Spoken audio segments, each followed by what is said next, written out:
सभी पत्रकार साथियों को नमस्कार। साथियों, हम सब जानते हैं कि 2 साल से बीजेपी की सारी एजेंसीज एक सो कॉल्ड शराब घोटाले की जांच कर रही हैं। 2 साल की जांच के बाद भी कहीं एक चवन्नी की रिकवरी नहीं हुई। अरविंद केजरीवाल जी का तो किसी एफआईआर में नाम भी नहीं है, किसी चार्जशीट में नाम नहीं है, किसी कोर्ट ने उनको दोषी करार नहीं दिया है। फिर भी 2 बयानों के आधार पर उनको हिरासत में रखा हुआ है। हम जानते हैं कि ये 2 बयानों में से एक बयान है मंगुट्टा रेड्डी, जो भाजपा के प्रत्याशी हैं, एनडीए के प्रत्याशी हैं आंध्र प्रदेश से, और दूसरा बयान है शरत रेड्डी का। शरत रेड्डी वो व्यक्ति है जिसने अपने अरेस्ट के बाद भाजपा को 60 करोड़ रुपए लगभग दिए इलेक्टोरल बॉन्ड के थ्रू, जिसके बाद उसकी बेल हुई, जिसके बाद वो एक सरकारी गवाह बना और अरविंद केजरीवाल जी का नाम लिया। ये 60 करोड़ देने के बाद भाजपा की ईडी शरत रेड्डी की बेल के समय चुप रहती है। आज एक बहुत चौंकाने वाला तथ्य और सामने आया। आज सुबह के अखबारों में खबर छपी है कि शरत रेड्डी ने, कि सीबीआई ने कोर्ट के आगे के कविता जी के मामले में एक बयान दिया है कि के कविता जी ने शरत रेड्डी को थ्रेटन किया और 25 करोड़ देने को आम आदमी पार्टी को कहा। ऐसा कैसे हुआ? शरत रेड्डी ने टोटल 12 बयान दिए।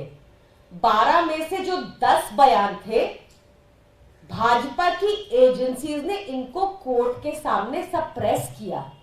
जिस 11वें और 12वें बयान में उसने अरविंद केजरीवाल जी का नाम लिया, वही कोर्ट के आगे रखा गया था। आपको ध्यान होगा, जब अरविंद केजरीवाल जी की हियरिंग चल रही थी हाई कोर्ट के आगे, तो जस्टिस स्वर्णकांत शर्मा ने बहुत क्लियरली कहा था कि मजिस्ट्रेट के आगे दिए हुए बयानों की वैल्यू होती है, कि 164 के बयान की वैल्यू होगी। उस 164 के बयान में भी शरत रेड्डी ने ये नहीं कहा कि के कविता ने उनको थ्रेटन किया था कि आम आदमी पार्टी को 25 करोड़ दो।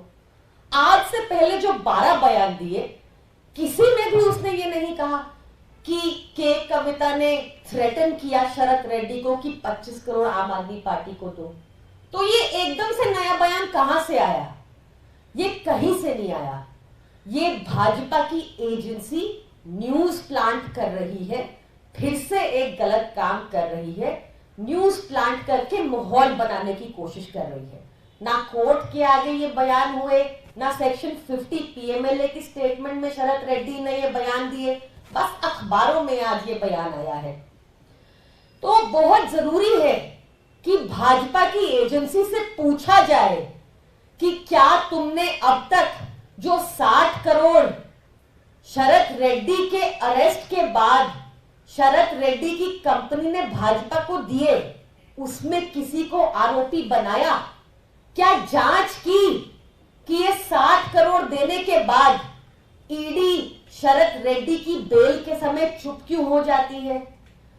आज मैं सीबीआई से, ईडी से पूछना चाहती हूं कि जवाब दे कि क्यों ऐसी स्टोरीज वो मीडिया में प्लांट कर रही है जब तक, क्योंकि अब तक किसी भी स्टेटमेंट में जो शरत रेड्डी ने दी, उसने ऐसा बयान नहीं दिया कि के कविता ने उनको थ्रेटन किया ताकि वो आम आदमी पार्टी को 25 करोड़ दे। तो ये झूठी खबरें कौन प्लांट कर रहा है और क्यों प्लांट कर रहा है, इसका जवाब दे भाजपा की एजेंसीज। Thank you.